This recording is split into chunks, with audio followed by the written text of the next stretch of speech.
ऊर्जा आएगी, साहस आएगी। आज रानी दुर्गावती जयंती है। रानी दुर्गावती अकेले ने जो अकबर की सेना थी उसको ऐसा पछाड़ा था कि दोबारा लौट के नहीं आया। पहले युद्ध में ही उसको मार डाला था। ये स्थिति आई थी। ऐसे कई सैनिकों को मार दिया था उसने। तो रानी दुर्गावती बनना होगा आप लोगों को, नहीं तो इस जो भारत देश है इसमें नारी शक्तियों के लिए कोई सुरक्षा नहीं है। भले वो नेता मंत्री बड़े बड़े मंच पे बैठते हैं, हमारे संविधान को लागू नहीं करते, लेकिन संविधान में हमें नारी शक्तियों के लिए स्पेशल अधिकार मिले हैं, लेकिन उस अधिकार का हमारे ऊपर बैठे लोग ही उल्लंघन करते हैं। नारी शक्ति को कहीं आगे बढ़ने नहीं देते हैं। क्यों नहीं देते हैं? जब तक आप लोग आवाज नहीं उठाएंगी तब तक हम लोग डरे से में रहेंगे। लेकिन आज से आप लोग कसम खा के जाइए कि हम भी कभी भी कोई कार्यक्रम होगा तो रानी दुर्गावती बन के बैठेंगे, काली कंकाली दाई जैसे बन के बैठेंगे, रानी दुर्गावती, कमलावती, माँ सावित्रीबाई फुले जैसे बन के बैठेंगे, जिन्होंने लड़की के लिए पहला विद्यालय खोला था। ऐसी माँ सावित्रीबाई फुले जी को पूजिए आप, जिन्होंने लड़कियों को पढ़ने का अधिकार दिया था। ऐसी माँ को भूल जा रहे हैं हम लोग। और हम किसको माँ पर समझ रहे हैं? सरस पैदा करती है और ज्ञान देती है, चलना सिखाती है, हमारे कपड़े बदलती है, हमें बोलना सिखाती है। वो माँ को पूजिए, उंगली पकड़ कर चलना सिखाते हैं कि बेटा इस रास्ते पे जाना है, बेटी इस रास्ते पे जाना है। वो हमें ज्ञान देते हैं। ऐसे भगवान को पूजिए आप लोग, ना कि इस दुर्गा को, इस सरस्वती को, इसको उसको। मेरा कहने का मतलब है सबसे बड़ा भगवान इस देश में है तो वो हमारे माता पिता है और कोई नहीं है। साथियों याद रखना, अपने माता पिता को ही आप लोग पूजा करना, क्योंकि इससे बड़ा कोई भगवान इस देश में नहीं है। इससे बड़ा कोई भगवान इस देश में नहीं है। जो अपनी माता पिता की सेवा करता है वही आगे चल के आगे बढ़ता है, और वही वो पंडित बोलता है ना स्वर्ग नर्क में जाता है, उसको भी नहीं पता है कि स्वर्ग नर्क में जाते हैं। बल्कि हम ऐसे लोग हैं जो मर के भी जिंदा हो जाते हैं। हम ऐसे समाज से हैं जो मर के भी जिंदा हो जाते हैं। ऐसी किसी समाज में हो तो बताइए आप लोग, है क्या? तो ऐसे समाज के लोग हैं हम। हमें खुशी होनी चाहिए, हमें गर्व होना चाहिए। इस समाज में हम पैदा हुए हैं, इस आदिवासी समाज में पैदा हुए हैं। मैं गर्व से बोलती हूँ, मैं गोंड हूँ, मैं आदिवासी हूँ और आदिवासी की बेटी हूँ, और मैं दहाड़ूंगी भी, और लोगों से जो शोषण अत्याचार करते हैं उनको पछाड़ूंगी भी।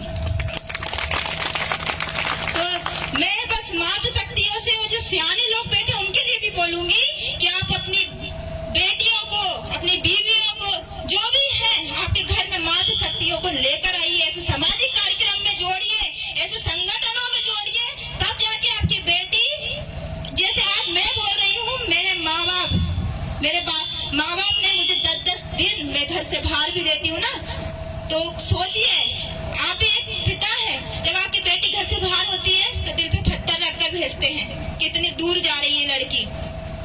तो आप लोग, मेरे पिताजी ने जब मुझे समाज सेवा करने के लिए आजादी दे दी है, तो आप लोग भी अपनी बेटियों को आजादी दे सकते हैं और उन लोगों को भी समझा सकते हैं, बता सकते हैं कि बेटी आज समाज है तो हम हैं, समाज नहीं है तो हम नहीं हैं।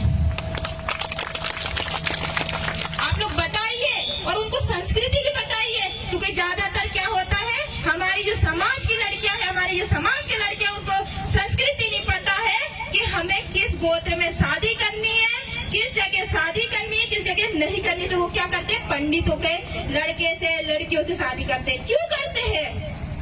ये नहीं बताने का जो अपने पूर्वज है, मैं उनकी गलती समझती हूँ, क्योंकि वो लोग अपने बच्चों को ये चीज का ज्ञान नहीं देते हैं। यदि आप ज्ञान देने लगे तो कभी पंडितों में या कहीं पे भी शादी नहीं करेंगे, वो सिर्फ अपने समाज में शादी करेंगे और इसके सिवा कहीं शादी नहीं करेंगे। लेकिन आप लोग को बताना पड़ेगा अपनी बेटियों को, क्योंकि हमारा जो व्यवस्था बनी है ना, वो इतनी खूबसूरत व्यवस्था है कि हमें पता होता है कि हमें किस लड़के से शादी करनी हो, किससे नहीं करनी, कौन हमारा भाई लग रहा है और कोई हमारा सगा लग रहा है, ये हमें पता होता है। आज मैं उइके की लड़की हूँ, मैं धुर्वे के लड़के से शादी कर सकती हूँ, मैं 6 देव वाली हूँ, मैं 7 देव वाले से शादी कर सकती हूँ।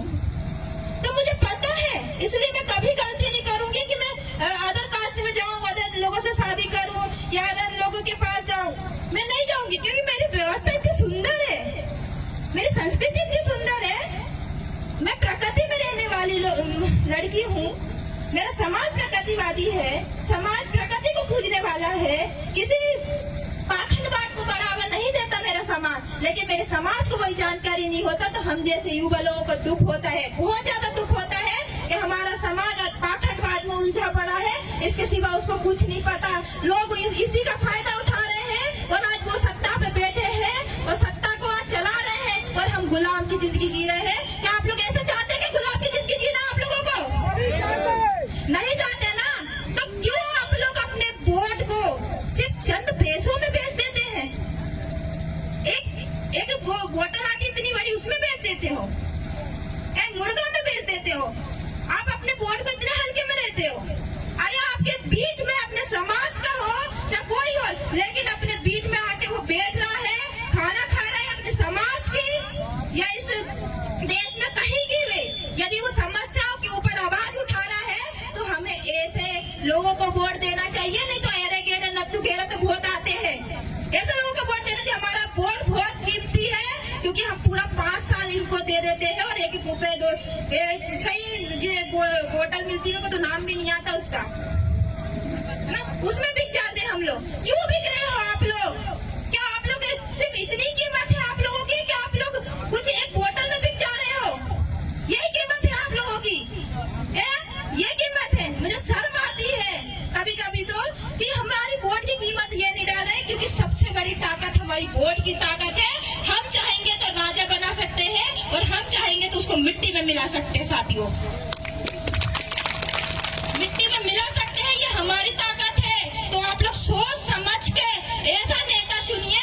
मैं इसका उदाहरण भी दे देती हूँ आप लोगों को। क्या करते हैं, मतलब कोई भी हो, समाज की बेटी के लिए ये कोई लड़का ढूंढते हैं तो उसको तो बड़ा देखते हैं, यार ये गोरा है कि नहीं, सही से चल रहा है कि नहीं चल रहा है, खाना बना लेता है कि नहीं बना लेता, नौकरी करता है कि नहीं करता, देखते हैं कि नहीं? सभी पिता देखिए अपनी बेटी के लिए लड़का ढूंढेंगे तो देखेंगे कि नहीं, बताइए? देखते हैं ना, सारी खूबी देखते हैं लड़के के अंदर कि हमारी बेटी कैसी खुश होगी यदि हम ऐसी उठा कर दे दिए किसी को। देखते हैं ना, बेटा हो या बेटी, उसके लिए लड़का या लड़की आप लोग देखते हैं तो ठोक बीन कर देखते हैं, ऐसे कोई नहीं दे देता उठा के अपनी बेटियों को। तो यही सबसे बड़ा उदाहरण है। यदि आपके बीच में कोई खड़ा हो रहा है प्रतिनिधि, तो उसको पहले ठोक बजा के देखिए कि ये मेरे समाज में आया था कि नहीं, ये बैठा था कि नहीं, या मेरे साथ खाना खाया कि नहीं, ये मेरी समस्या को समाधान किया कि नहीं, ये मेरी बात वहां तक ले जाता है कि नहीं, कलेक्टर के पास, सरपंच के पास। तो ऐसे लोगों को मैं कह रही हूँ, आप लोग ऐसे लोगों को वोट दीजिए जैसे आप अपने बेटी के लिए वो दामाद देखते हैं। ठोक बजा के देखिए आप लोग, तब जाके आपकी वोट की कीमत सही होगी, नहीं तो कहीं नहीं होगी। ऐसे ही देते रहेंगे, ऐसे ही फेंकते रहेंगे और हम जिंदगी भर गुलाम